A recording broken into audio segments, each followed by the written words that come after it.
Hello everybody, welcome to computerhandle.com.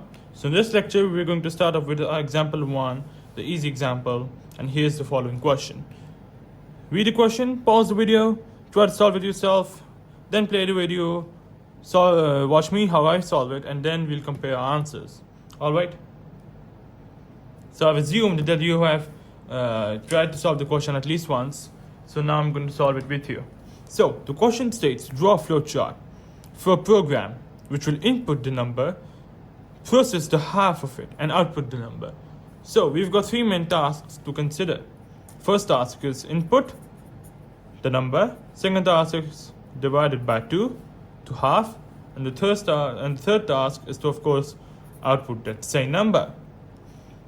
So let's start off with the flowchart. Of course, we start the program by trying to start with an oval. Then we proceed on to input the number, and we're going to name our random variable such as input x, and of course we're going to draw a parallelogram over it.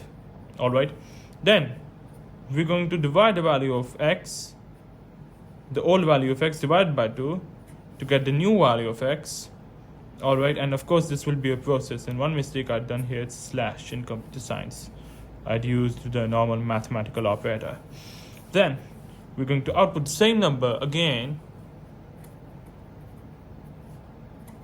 and this time of course it's an output, it will be a parallelogram as well, and we will end the program like so. So here's the flowchart and the answer to the following question, and let's drive on it for once. We've got start, input x, let x to be 10, it's going to divide by 2 to get the new value of x, which will be 5.